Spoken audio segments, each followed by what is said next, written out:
그 앞에 한 내용 중에 하나 정정할 게 있는데, 작년에 정부 조직이 개편이 됐죠. 그래서 예산 편성이 이제 그 취지는 뭐냐면 원래 그 기획재정부가 그 너무 이제 권력이 그 막강하고 너무 이제 그 권력이 기재부에만 집중이 돼 있으니까 옛날에도 그런 적이 있었는데 이제 예산 편성은 이제 그 나눈 거예요. 그래서 기획재정부가 기획 파트, 기획 예산 이 부분이 빠져서 기획재정부가 재정경제부로 바뀌고 그다음에 예산 편성 요거는 기획예산처라고 해서 별도로 그 국무총리실 산하로 이렇게 나뉘었습니다. 그래서 뭐냐면 그러니까 이제 지금은 예산 편성을 이제 그 재정경제부가 아니고 기획예산처 국무총리실 산하에 있는 기획예산처에서 하고 있어요.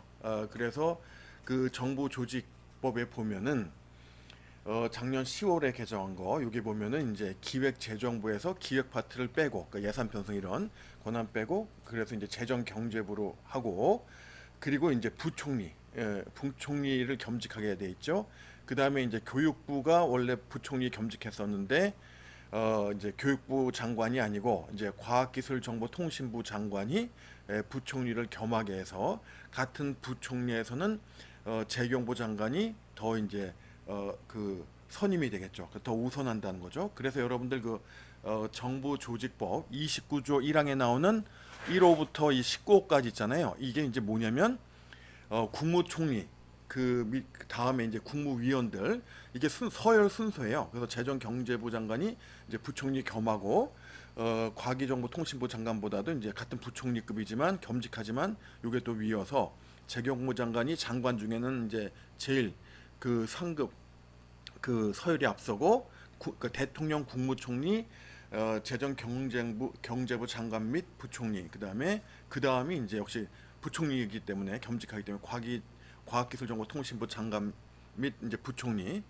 겸직하는 그래서 그다음에 교육부가 여전히 높네요. 그다음에 외교, 통일, 법무 이런 순으로 하고 떡고물이 많은 산업통상부는 요거는 이제 12번째 그리고 이제 에너지가 산업통상자원부였는데 이제 에너지가 환경부로 가뭐 이런 식으로 해가지고 작년 10월에 이제 이런 개정이 있었기 때문에 뭡니까 지금은 이제 재정경제부가 아니고 이제 기획예산처에서 이런 문제를 다루는 거죠. 그래서 왜 작년 10월에 이렇게 그 정부 조직을 개편했냐? 여기서 말하는 정부는 이제 행정부죠. 그래서 이제 여기 나오지만 특정 부처에 집중된 기능과 권한을 분산 재배치하여 권한 집중에 관한 우려를 해소하고 업무 고유의 전문성을 강화하며 이제 이런 취지로 해서 이제 재정 경제 그래서 이제 뭐냐면 여기 다호에 보면 이게 뭐 그러니까 그 예산 및 경제 기능 간 상호 견제와 균형을 확보하고 각 기능의 전문성을 강화하기 위하여 기획재정부를 국무총리 소속의 기획예산처와 그리고 이제 부총리를 겸하는 여전히 이제 재정경제부 이렇게 그래서 경제부에서 예산 편성을 국무총리실 산하 기획예산처를 신설해서 기획예산처장이 이제 이 문제를 다루게 돼 있고 또 하나 이제 우리가 참고로 할 것은 기획 예산처 그 장관은 그러니까 뭐냐면 보통 이제 처장인데 그 기획예산처는 장관급으로 이렇게 해서 다른 처장에 비해서 직급이 높아요, 여러분. 여기 정부위원이 어떤 그 각 행정부처에 어떤 그 직급이 이제 정부위원회 속하는지가 소위 이제 고위직 공무원들이 이제 정부위원회 속한 거죠. 전부는 아닐 수 있지만 자 그렇게 되고 이제 뭐냐면은 여기 기획예산처인데 다른 데는 예를 들어서 뭐 이제 인사혁신처는 처장이죠. 처장. 이 차관급이에요. 그런데 기획예산처는 그냥 이 기획예산처장이라고 하질 않고 이제 장관 한 명. 그래서 기획예산처 장관이에요. 그래서 국무총리실 산하에 있는 다른 처장보다 직급이 그 위입니다. 장관급 장관이기 때문에 알겠죠? 그만큼 이제 중요하고 그래서 이제 직급도 이제 장관급으로 해서 다른 그 국무총리실 산하의 차관급인 처장보다 그 위로 이렇게 이제 그 구성을 하고 있어요. 알겠죠? 그래서 예산 편성은 이제 요거 재정경제기획예산처로 이제 바뀐 거죠. 알겠습니까? 요거 수정했고요. 자, 그 다음에 이제 국회의 그 권한은 입법에 관한 권한, 재정에 관한 권한 외에 국정 통제에 관한 권한과 국회 내부 사항에 관한 자율권인데, 헌법 64조에 국회 내부 사항에 관한 자율권은 그 64조에 이렇게 모여 있기 때문에 요거 먼저 보고, 그 다음에 그 밖에 국회의 국정 통제에 관한 권한은 헌법 규정을 보면서 어떤 게 있는지 체크를 좀 하겠습니다. 그러면 이제 국회 내부 사항에 관한 자율권 헌법 64조죠. 자, 여기에 보면은 우선 그 입법에 관한 권한하고 그 두 개의 권한이 이제 그 성격이 중첩되어 있는 거죠. 그래서 바로 국회의 규칙 제정권, 이거는 이제 국회의 내부 사항에 관한 자율권의 성격도 같고 입법에 관한 권한의 성격도 갖는다, 이렇게 겸하는 거고, 국회는 의원의 자격을 심사하며 의원을 징계할 수 있다.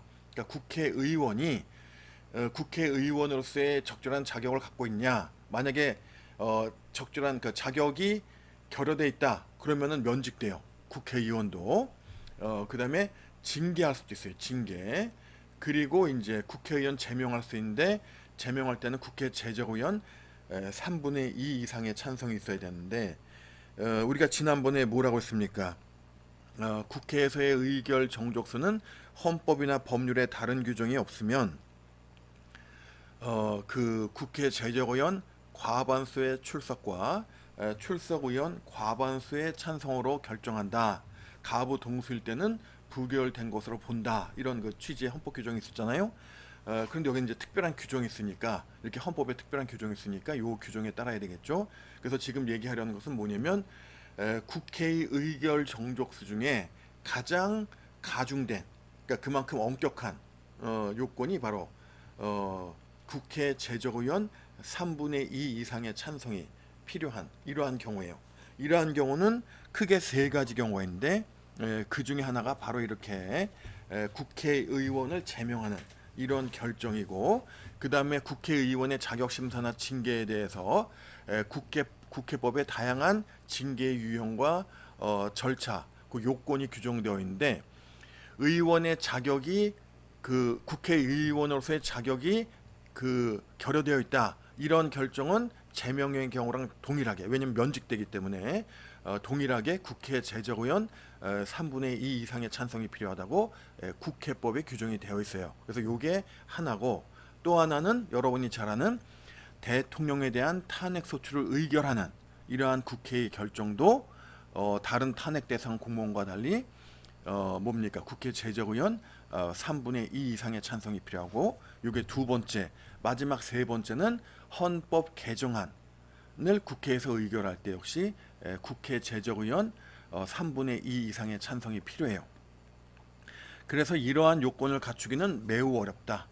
그래서 국회의원을 제명한 것은 우리 헌정사에 정말 손 꼽아야 되는, 그러니까 그렇게 드문 경우고, 그 다음에 헌법 개정안은 그만큼 어려운 거죠. 그래서 여야가 합의해야, 보통 통상적인 경우 여야 합의가 안 되면 헌법 개정이 이제 어려운 것이고, 그 2020년, 2024년에 국민의힘 또 그 전신이었던 정당이 대패를 했지만 그래도 100석은 넘겨서 개헌 저지선을 확보를 했고, 따라서 아무리 그 뭡니까 일당이 압도적인 그 과반수 이상의 압도적인 의석을 차지하고 있지만 단독으로는 개정이 불가한, 그래서 개헌 저지선은 그래도 확보한 것은 이제 어떤 최소한의 그런 그 역할을 이제 했다고 보는 거죠. 그러나 이제 학점으로 치면 학점이 좋을 수가 없어요. 이러면 뭐 C나 D 정도밖에 안 되는 거죠.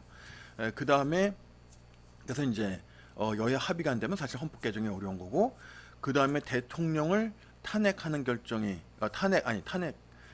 탄핵 소추를, 대통령이 탄핵 소추를 의결한 것, 즉 헌법재판소에 소추하는 국회의 결정도 국회 제적의원 3분의 2 이상의 찬성이, 이게 이제 역시 쉽지가 않은데, 전에는 쉽지 않다고 그랬어요.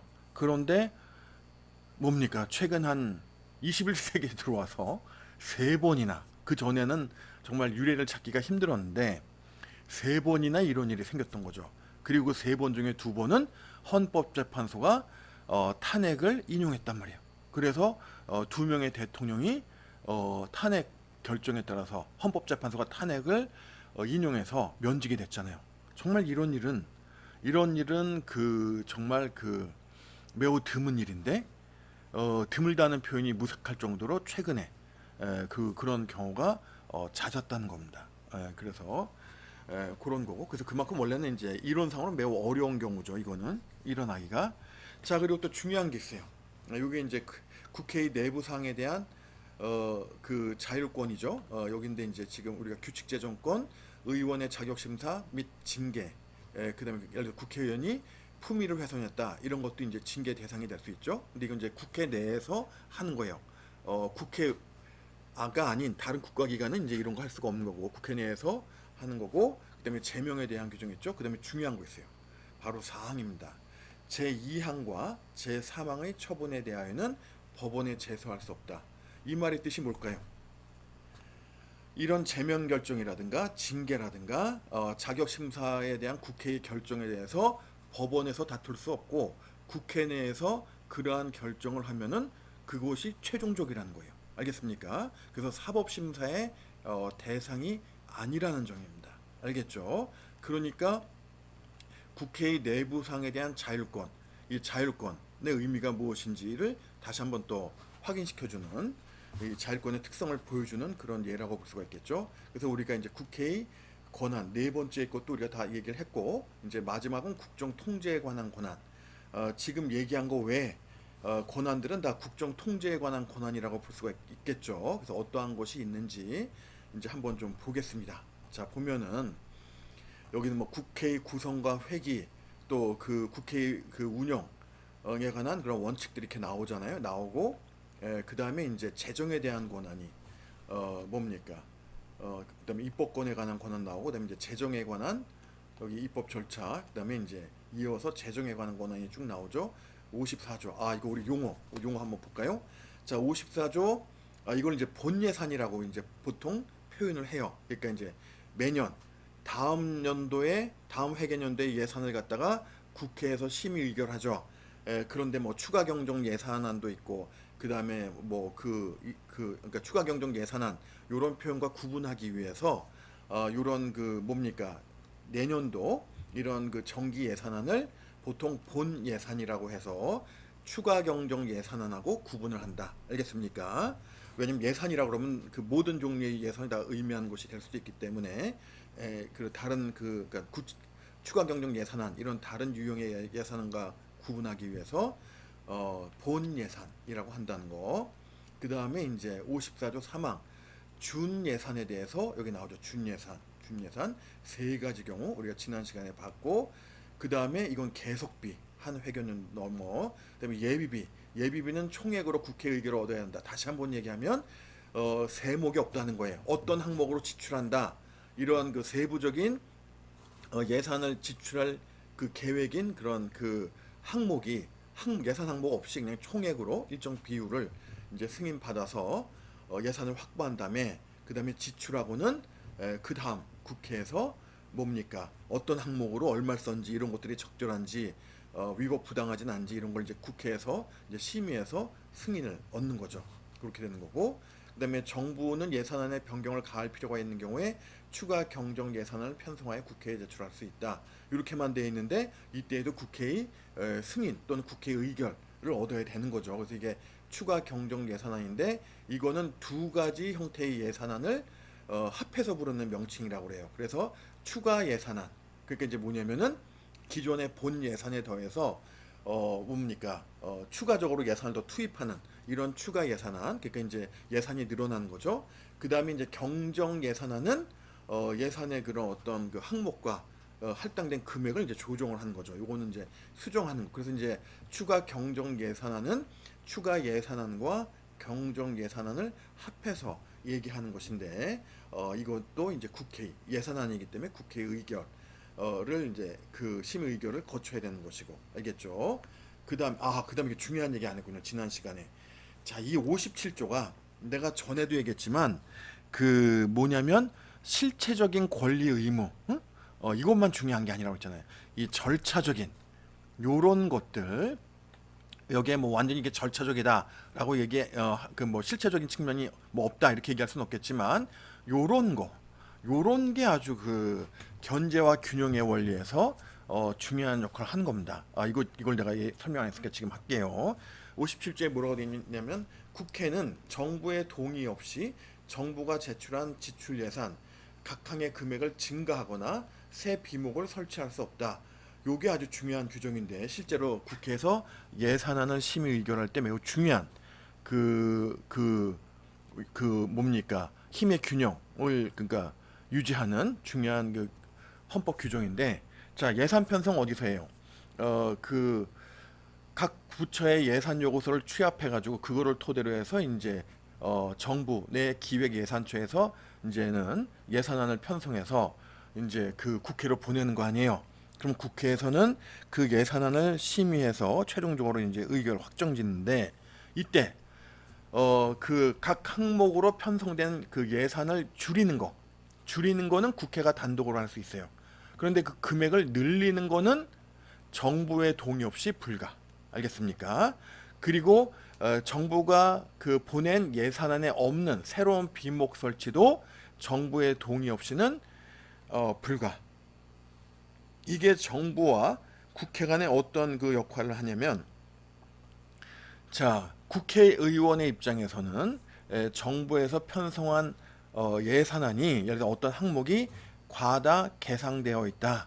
너무 이제 지나치게 금액이 많이 책정돼 있다. 이제 그런 거를 이제 잘 끄집어내서 그런 이제 예산을 줄이면 국회가 나름대로 그 뭡니까 견제 역할을 잘 하는 거 아니에요. 그리고 해당 국회의원은 그것을 자신의 어떤 정치적인 업적 성과로 이제 뭡니까 다음 선거 때 유권자들한테 이제 홍보도 할 수 있고 자기가 이제 제 역할을 했다는 거를 확실하게 이제 유권자한테 어필할 수 있겠죠.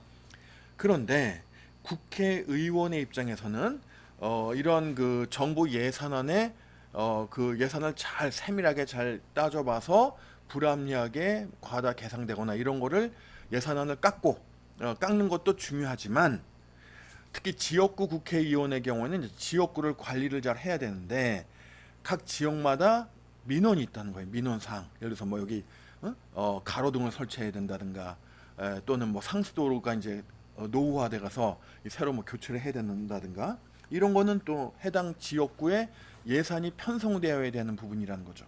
그런데 그게 정부 예산안에 예산이 그 편성이 되어 있지 않다든가 또는 금액이 너무 적은 거예요. 그러면 어떻게 됩니까? 국회의원은 정부의 동의를 얻어서 그 해당 지역구 이런 의원들은 이제 지역구 관리 민원 이런 걸 잘 또 해결하는 게 국회의원이 또 해야 되는 역할이니까 그런 항목들은 예산을 늘릴 필요가 있단 말이에요. 그런데 이제 예산을 늘리는 거는 국회가 정부의 동의 없이 할 수가 없는 거예요. 그러니까 국회가 예산안에 대한 본 예산에 대한 심의 의결권을 갖지만 국회가 정부에 대해서 갑의 지위를 그 일관되게 가질 수가 없는 겁니다. 왜냐하면 국회 또는 국회의원의 입장에서 또는 각 정당별로 뭡니까 각 정당별 그 국회의원 그 그룹 차원에서 그 정당 차원에서 예산을 늘리거나 새로운 비목을 설치해야 되는 이런 것들도 늘 있다는 거죠. 응? 정기국회에서 예산을 심의 의결하다 보면 그럼 정부의 동의를 얻어야 돼요. 그러니까 여기선 또 정부가 갑이 되는 거죠. 예산 줄이는 거는 국회가 갑인데 또는 국회의원이 예산 늘리거나 새로운 비목을 설치하는 거는 정부가 갑이 결정권을 쥐고 있어요.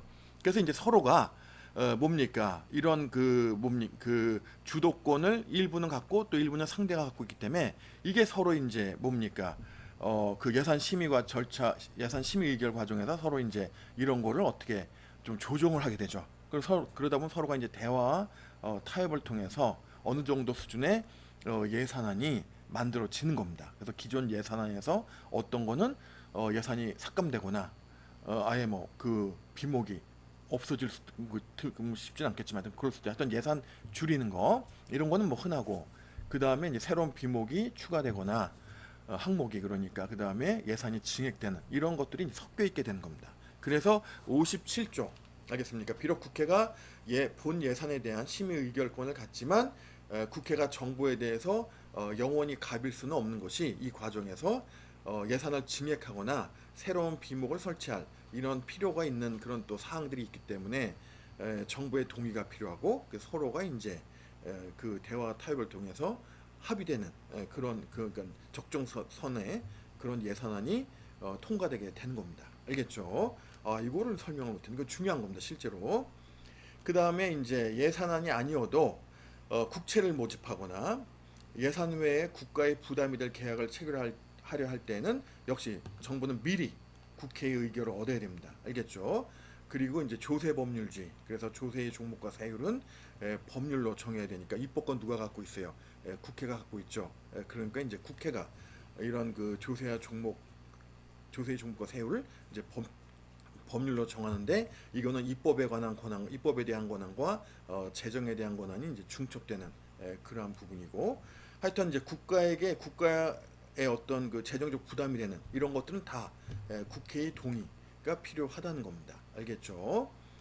국채 모집뿐만 아니라 그래서 이제 여기까지 59조까지가 이제 재정에 대한 권한이고, 그 다음에 이제 여기 바로 국정감사권과 국정조사권, 이게 이제 국정 통제에 대한 권한의 대표적인 경우 중에 하나예요. 그래서 국정감사는 매년 정기적으로 한다고 그랬죠. 그래가지고 뭡니까? 그 법률이 개정이 되고 그랬지만 여전히 지금도 법률의 개정에 관계없이 실제로 국정감사는 그 정기회 때 한다는 겁니다. 그도 그럴 것이 그 상반기에 이걸 하려고 그러면 아직까지 정부가 그 뭡니까 그 정책을 그 정책을 집행한 게 반도 안 되잖아요. 그러니까 이제 감사할 게 별로 없는 거예요. 감사는 아직 뭐 2분의 1도 안 지났는데 그러니까 이제 국정감사가 시간이 많이 걸려서 정기회 때 국회가 이제 다른 업무를 제대로 못한다. 그래서 이제 국정감사를 이제 땡기려고 그래서 이제 법률도 개정을 했지만 그렇지만 이제 여전히 실질적으로 국정감사는 뭡니까 정기회 때 그 하게 되고 그 다음에 이제 국정조사권이 또 있어요. 국정조사 최근에도 여러 뭐 투표 용지 분실 이런 거에 대해서 이제 국정조사권을 이제 발동하려고 이제 이런 그 의안이 상정이 되고 이러잖아요. 그래서 이제 국정조사권이 있고 국정감사권이 있는데 보통 이렇게 얘기를 해요. 보통 이제 국정감사권이면 국정감사권 아니면 국정조사권이면 국정조사권. 입법례에 의하면 보통 다른 국가들은 둘 중에 하나의 권한만 국회에 인정하는데 의회에 인정하는데 우리나라는 둘 다 인정하고 있어서 그것이 매우 좀 독특하다 이런 평가를 좀 받고 있고요. 그 다음에 이제 그러니까 국정감사는 매년 정기적으로 그 대상, 그러니까 그 광범위하게 이루어지죠. 반면에 이제 국정조사는 그때마다 어떤 사회적인 중요한 이슈가 발생할 때마다 특정 사안에 대해서 이루어지는 겁니다. 그래서 이제 국정감사 및 조사에 관한 법률에 세부적인 이제 요건과 절차가 나오는데 여기서 이제 어떤 필요한 서류의 제출이라든가 증인의 출석을 요구하고 그래서 이제 증인의 어떤 증언이나 의견을 청취할 수가 있는 거죠. 질의응답할 수 있고 이렇게 해서 이제 국정조사권을 행사해가지고 특정 사안에 대해서 나름대로 이제 그 상세하게 조사를 이제 수행하는 이제 이런 거. 그래서 국정감사권과 국정조사권을 좀 그 두 개를 비교할 때는 좀 더 국정조사권의 발동이 조금 더 그런 그 상세한 좀 더 실질적으로 좀 파고들어서 좀 더 심도 있게 사안을 갖다가 그 따져볼 수 있다 이런 또 평가를 받고 있고요. 그리고 이제 물론 이제 그 이건 국회의 권한이고 그리고 이제 뭐냐면은 보통 수사 이건 누가 제일 잘하냐? 수사는 물론 수사기관이 제일 잘해요. 그렇지만 이제 이렇게 이제 국회에서 국정조사권, 그 다음에 나중에 뒤에 볼 이제 국회의 탄핵 소추권 이런 권한을 인정하는 것은 수사는 물론 수사기관이 제일 잘하지만 수사기관이 이런 이제 막강한 권력자 앞에서는 또 권력자에 대한 수사는 또 한없이 나약해지는 경우가 과거 사례를 통해서 이제 이미 우리가 여러 이제 많이 그런 경우를 봤기 때문에 수사 자체는 수사기관이 잘하지만 그런 이제 그 권력이라든가 이런 권력 앞에 좀 한없이 나약해지는, 또 왜냐면 여러 가지 그 국민들이 직접 알 수 없는 여러 가지 이제 직접 간접으로 압력을 또 얼마나 행사합니까? 여러분이 뭐 영화나 드라마에서 조금 다른 나라도 그렇고 조금 느낄 수 있는, 그렇기 때문에 사실 뭐 수사관이 뭐 힘이 그렇게 없기 때문에 특별히 이렇게 강력하게 보호를 안 해주면 수사를 제대로 하고 싶어도 하기가 어려운 또 현실적인 측면도 있고, 그래서 이제 이런 것들을 이제 보완하는 그러한 이제 다양한 수단들이 있는데 그 뭐 특검도 있고, 근데 이제 국정조사권, 국회, 요거는 이제 국회 차원에서 이제 그러한 그 역할을, 어떤 사실에 대한 진상조사를 이제 나름대로 철저히 규명하기 위해서 국회에게 인정된 권한이다. 자, 그 이어서 뭡니까? 나머지 국회의 국정 통제에 대한 권한은 이제 11부에서 보도록 하겠습니다.